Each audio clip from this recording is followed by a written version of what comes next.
Faedah yang pertama, Allah sebut dalam ayat kita ni, apa dia? Tengok ayat 21, panjang ayat tu. Dia tu sebut tentang dunia, Allahu alam tara anna Allah anzala minas sama'i ma'a. Kemudian keluar air, keluar pokok sebagaimana akhir ayat Tuhan kata inna fi zalika ladzikra liulil albab. Semua ini menjadi pengajaran bagi orang yang punya akal fikiran. Macam mana kita nak huraikan? Kata ulama tadabbur, yang bagi lil insan, sepatutnya bagi manusia an yasta'mila aqlahu, kena guna akal kita ini untuk meneliti, berfikir tentang makhluk-makhluk Allah. Kita tengok makhluk yang paling kecil, apa dia? Orang Kelantan kata tunga. Apa dia tunga ni ikut bahasa Melayu, bahasa Malaysia? Tunga juga. Huma. Huma. Yang penting ni lah tak nampak tu, macam semut ni. Kita fikir daripada hak tunga kecil, semut sampai ke gajah dengan dinosaur. Fikir semua sekali. Maknanya kena guna pemikiran. Kemudian kita tengok makhluk ni daripada bumi sampai ke langit, sampai ke bintang cakrawala.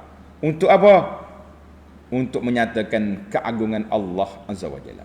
Tengok saja, tengok perjalanan dunia. Tuhan kata dunia ni sekejap je dia pusing, akhir kali jadi kuning, jadi hilang. Memang begitulah dunia. Berapa orang yang segar-segar, sihat walafiat, sekarang ni sudah tidak ada lagi dia di atas dunia ni. Berapa orang yang sudah dulunya sihat, sekarang ni tak ada dah atas dunia, hilang. Mana dia pergi?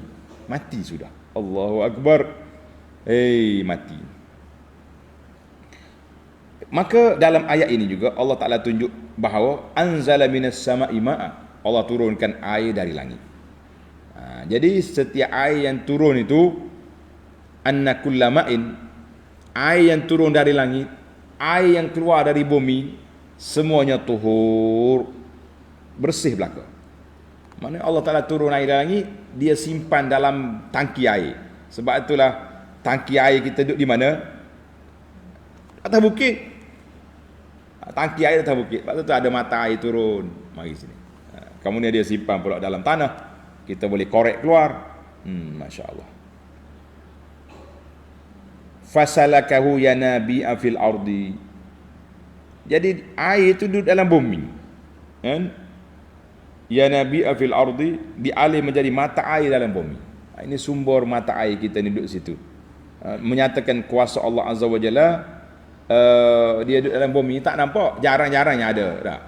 Ada air sungai tu ada, tapi hak duduk dalam bumi banyak juga. Bila kita korek, keluar mata air, keluar telaga, keluar macam-macam. Itu semua hikmah Allah Ta'ala nak nyatakan bahawa nak nyatakan bahawa kamu ni kena usaha. Tengok dalam ayat Tuhan kata summa yukhriju bi. Summa yukhriju bihi, itu nak jadi sebab. Air ada. Habis korek ambil lah nak air kan. Seduk ambil, pam keluar, ataupun keluar daripada bukit. Yang penting manusia ni tak boleh tidur. Manusia tu kena usaha, kena bekerja. Kita rasa kadang-kadang rasa lemah bila kita mikir. Kita tebas, bersihkan tanah kita. Letak pokok durian ke, letak pokok nenah ke, pokok apa, dengan penuh kasih sayang. Letak baja lagi, letak air lagi. Naik kecil je. 2 minggu tak pergi, lalangnya naik penuh yang kita tak tanam. Pokok-pokok Allah, kita kata Masya Allah. Pokok hak tak tanam tu naik. Hak Allah, hak kita tanam tak naik. Kuasa Allah Azza wa Jalla. Baiklah.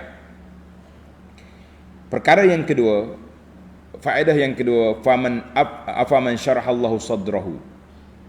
Ayat 22. Orang yang Allah telah cerahkan dada dia. Allah kata apa ni? Syarahallahu, Allah yang buka dada dia. Jadi ayat ini annal hidayata biyadillah.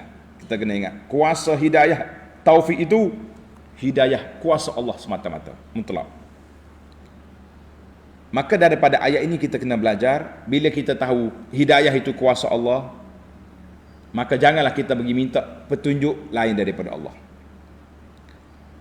Kalau kita dapat hidayah, jangan kagum, jangan bangga. Aku ni sebab duk mengaji lah ni, berkat Tok Syekh tu, berkat Tok Syekh ni. Sampai kata sebab dia minum air daripada bekas Tok Guru, dia pun jadi Tok Guru juga. Apa punya cerita ni cakapan? La yu'jabu bi nafsihi idza tada. Kalau kita dapat hidayah, dapat ilmu, jangan bangga, itu mari daripada Allah. Kan? Kita kena kata kalau Allah Taala tak beri petunjuk pada aku sesat. Allah Taala tak beri ilmu pada aku.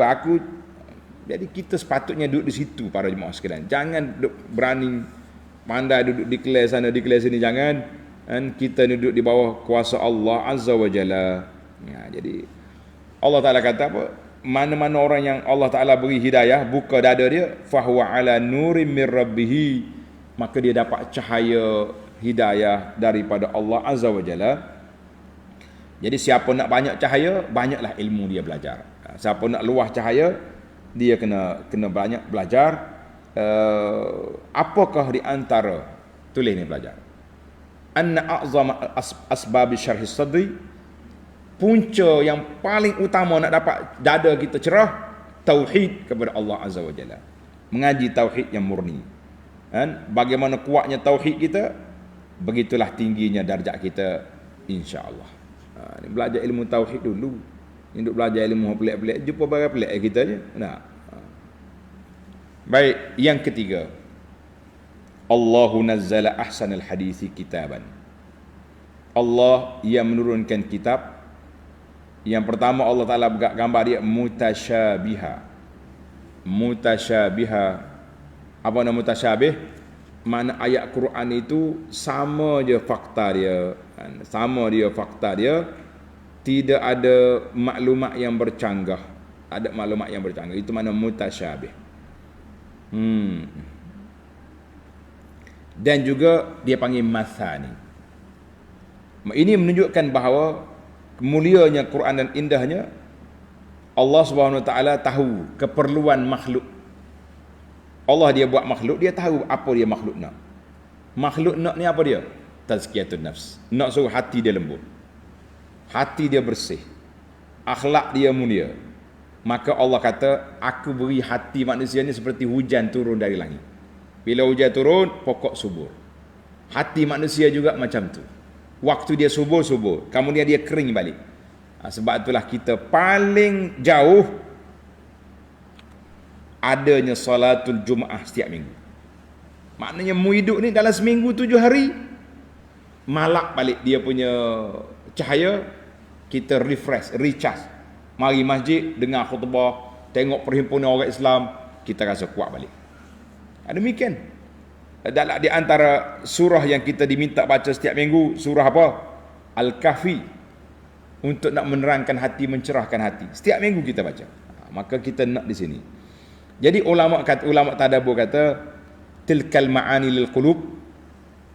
Pengajian kita untuk nak menggilatkan hati, menguatkan iman itu sepertilah air yang menyirangi pokok. Pokok kuning, air siram, cerah balik.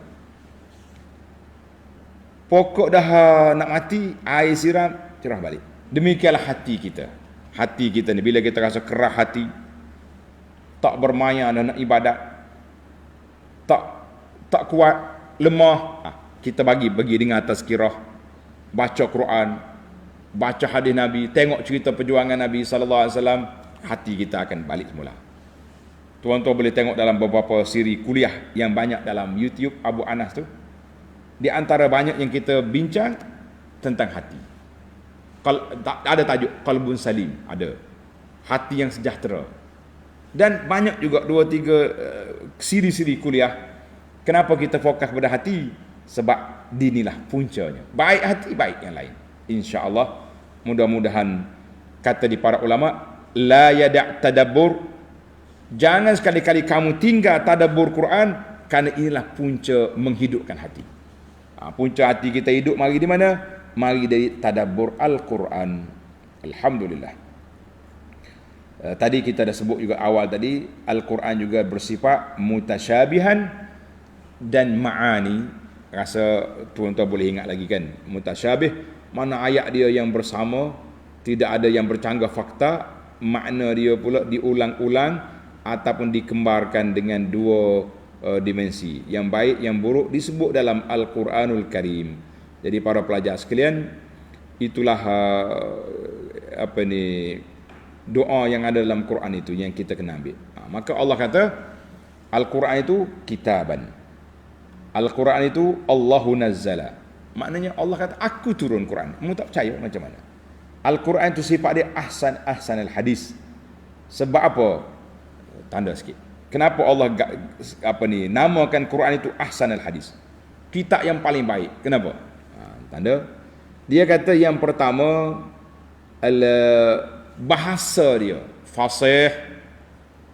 Orang panggil lancar dia punya bahasa, tak ada gogak-gogak. Yang gogak-gogak ni kita baca tak betul. Kita baca tak kena. Yang kedua, ayyakuna bihasabin nazmi.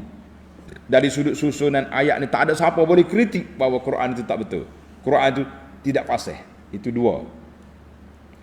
Dari sudut makna pula, maknanya dia panggil ahsanul hadis. Dari sudut lafaz, bahasanya fasih, susunan ayat dia sempurna. Dari sudut makna pula, apa Allah Ta'ala kata ahsanul hadis dari sudut makna?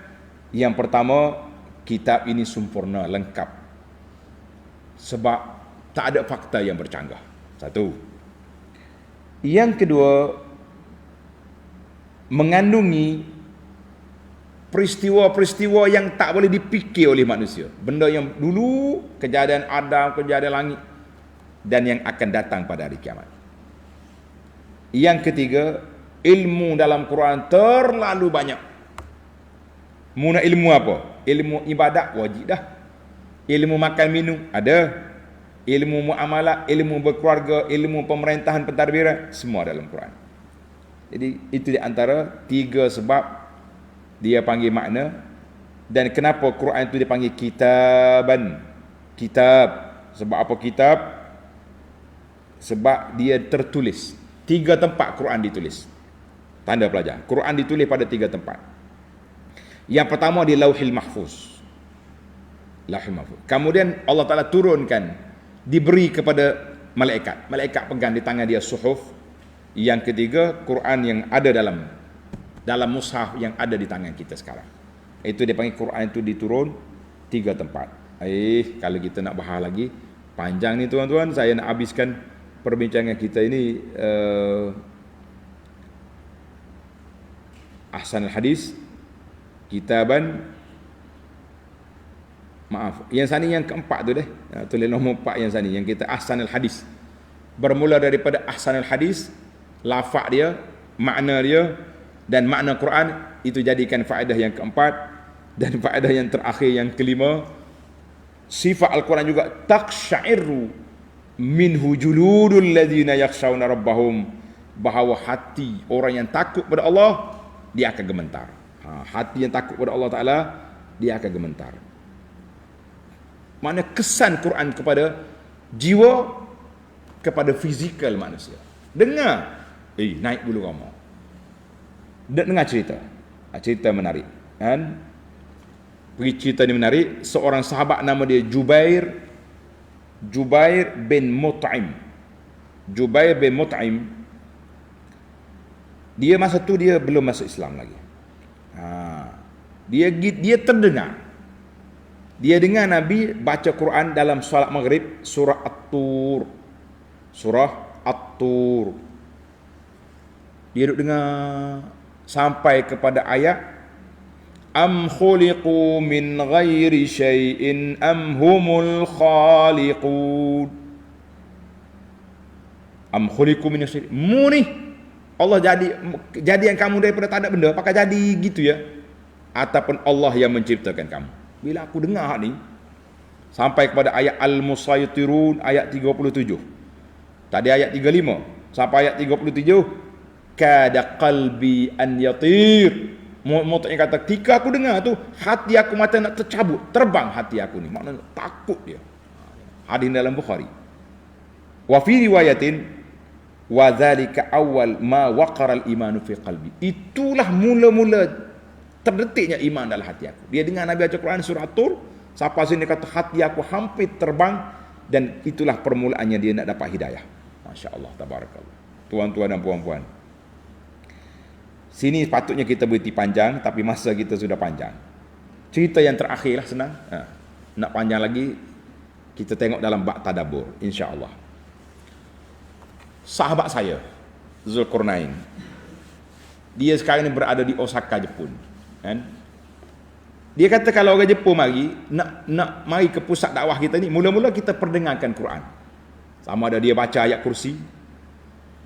Jepun ni bila dengar, ada yang terkesima, terkejut tengok. Apa yang kau baca ni? Dia keluar handphone dia, suruh rakam. Dia kata naik bulu roma dia. Mengikut pengalaman sahabat kita ni, kalau dia dengar Quran tu sampai naik bulu roma, insya-Allah dalam 4-5 bulan lagi dia akan yutan balik. Dia akan mari nak dengar pula, dan ada yang sudah masuk Islam dengan sebab ni. Taksyairu. Yang kita bimbang ini, kita dengar orang baca Quran naik bulu roma sebab nak marah Quran baca kuat di masjid. Dah, na'udzubillah. Kemudian Allah kata apa?